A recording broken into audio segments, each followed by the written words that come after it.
Welcome to our channel. Today, we delve into the tragic case of Jason and Susan Rhoda, a tale of wealth, betrayal, and tragedy set in the picturesque town of Stellenbosch, South Africa. This story is filled with twists and turns, so make sure to stay tuned until the end. Discovery of the crime.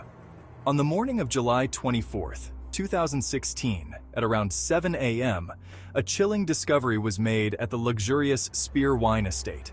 Susan Rhoda was found dead in the bathroom of her hotel room. Initially, it seemed like a tragic suicide. However, as investigators dug deeper, the case took a shocking turn. The Rhoda's enviable life.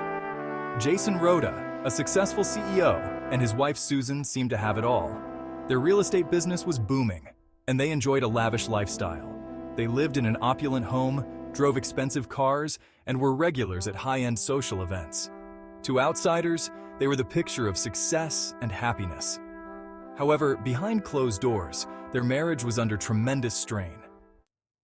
The night before. On the night of July 23, 2016, Jason and Susan attended a company conference at the Spear Wine Estate. This was not just any conference, it was a major event with key stakeholders present. The couple was seen engaging in heated arguments throughout the evening. Witnesses reported that the tension between them was palpable. Little did anyone know that this would be the last night Susan would be seen alive. Jason Rhoda was born in 1969 in Buckingham, England. His early life was marked by significant challenges. His family immigrated to South Africa when he was young, seeking better opportunities. However, life in South Africa was tough. After his parents separated, Jason was raised by his mother and her new partner, Peter, who provided much-needed stability and support. In 1987, Jason was drafted into the South African Army.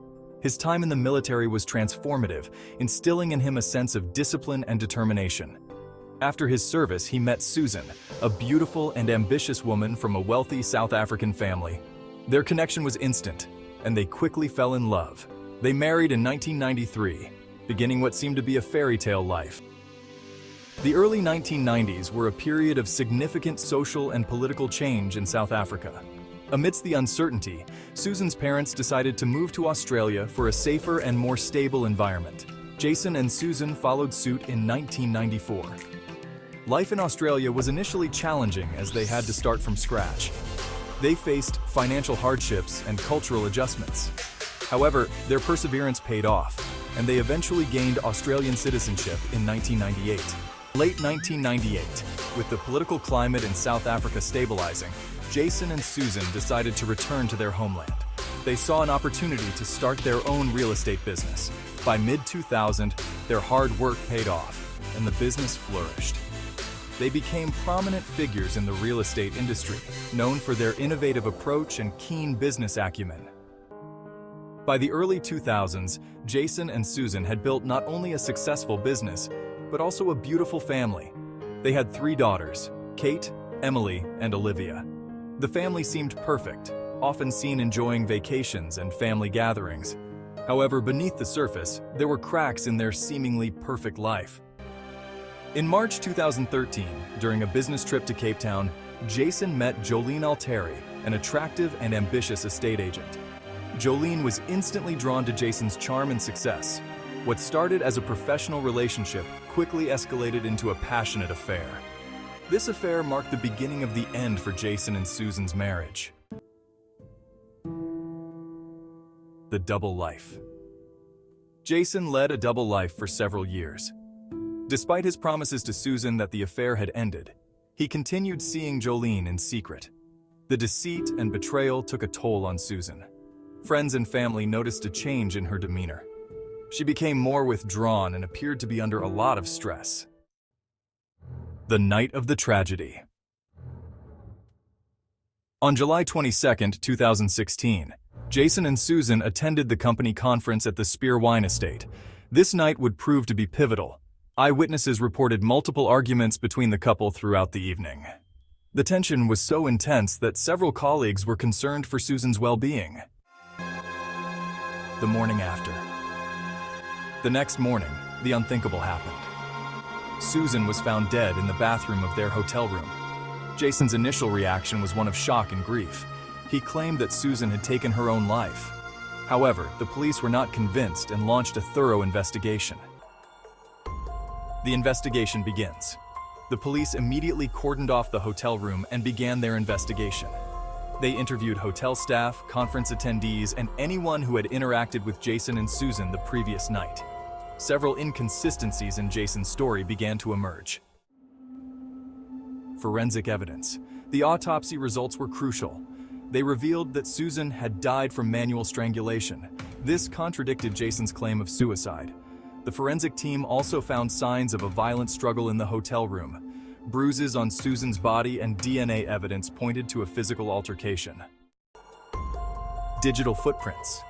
Investigators also examined the couple's digital communication. Text messages and emails between Jason and Jolene indicated that their affair was still ongoing. This provided a possible motive for Jason to want Susan out of the picture. The evidence was mounting against him. On August 15, 2016, Jason was arrested and charged with the murder of his wife. The news? Well, it shocked the community. How could a man who seemed to have it all be capable of such a heinous act? The case garnered widespread media attention, with everyone eager to learn more about the sordid details. The trial began on October 10, 2016. The prosecution presented a compelling case, highlighting the evidence of the affair, the forensic findings, and the inconsistencies in Jason's statements. The defense tried to portray Jason as a loving husband who was devastated by his wife's death, but the evidence against him was overwhelming. On November 28, 2017, after a lengthy and emotional trial, Jason was found guilty of murder. The jury was convinced by the mountain of evidence against him. The judge sentenced Jason to 20 years in prison, later reduced to 15 years on appeal. The impact of Susan's death on her family and friends was profound. Her daughters were left without a mother, and her parents were devastated by the loss of their beloved daughter. They continued to fight for justice, ensuring that Susan's story was not forgotten. Thank you for watching this deep dive into the tragic case of Jason and Susan Rhoda. If you enjoyed this video, please give it a thumbs up and share your thoughts in the comments below. Don't forget to subscribe to our channel for more true crime stories and hit the bell icon to receive notifications when we upload new videos. Your support helps us continue to bring you more compelling content. Until next time, stay safe and take care.